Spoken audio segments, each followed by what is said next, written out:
the wide basket weave stitch. Hi, I'm Kristen and welcome back to my channel, Studio Knit. This wide basket weave knit stitch pattern easily creates an interwoven illusion using just knits and purls.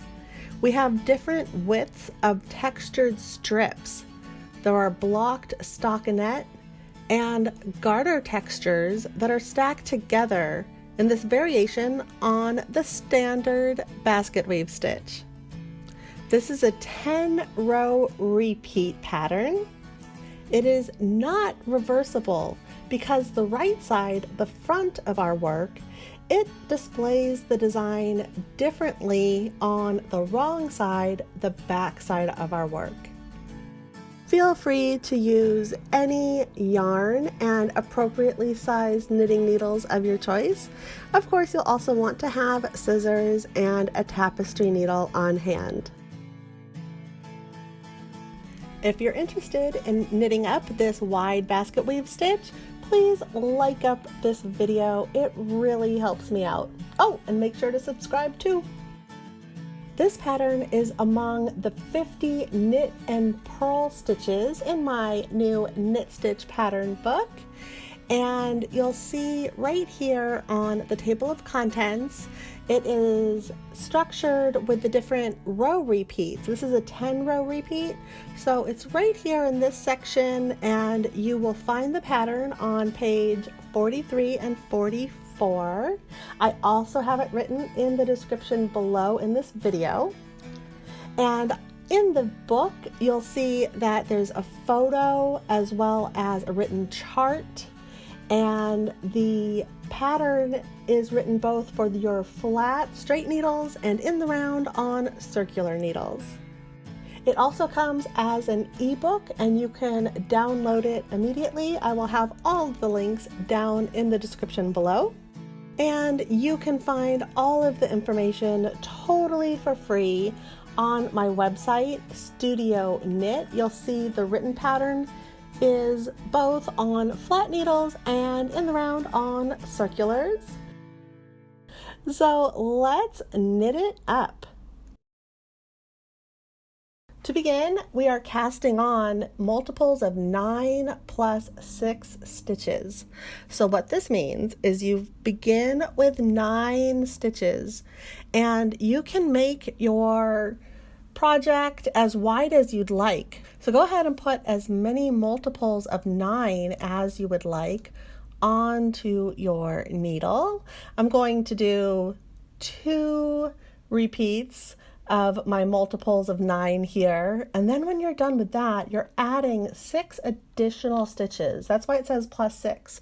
So at the very end for this pattern, you want to add 6 stitches, and then you will be ready to begin knitting up row 1.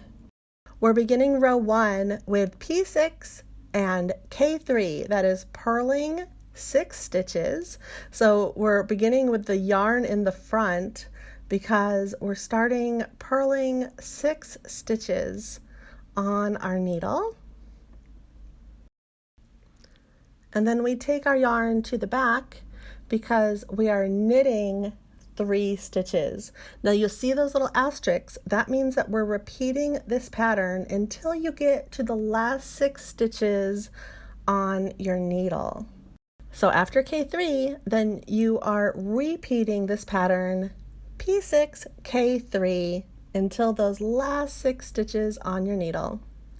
And once you get there, you simply purl those last 6 stitches. You'll see that I have rows 1, 3, and 5. So this is the same pattern for all 3 rows. Now beginning on the wrong side of our work, row 2, we begin with K6. So that's knitting 6 stitches. So those are those extra little 6 stitches that we cast on. We are knitting those 6 stitches. And after we're done with that, the repeat pattern between those asterisks, those little stars, you will be doing P3 and K6.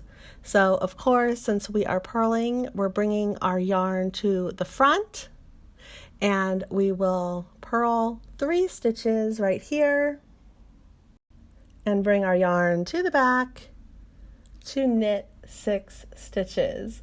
And you just continue P3, K6 all the way down until you are done knitting every single stitch on this needle here on row 2.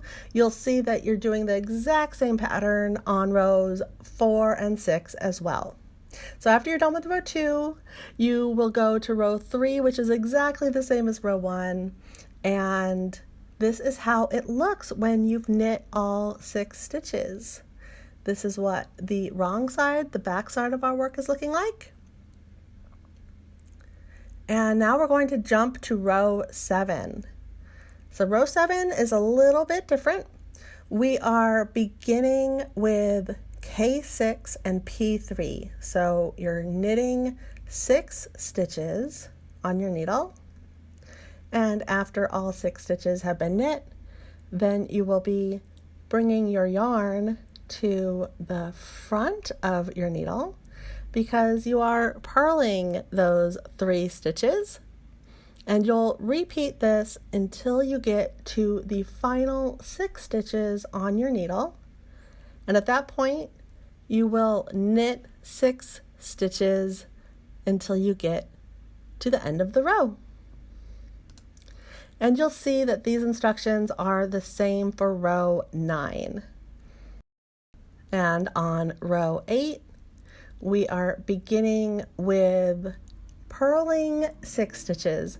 So purl 6 stitches, and then you will do the repeat of K3 and P6 all the way to the end of the row, and this is for rows 8 and 10. This is a 10-row repeat. And here is what our little swatch of the wide basket weave stitch looks like after knitting up 10 rows. And then you just repeat beginning with row 1 until your piece is the length that you desire. Thank you so much for watching. I hope you are inspired to knit up this basket weave stitch. I have an entire playlist of other basket weave stitch variations, and I will see you here next time. Bye!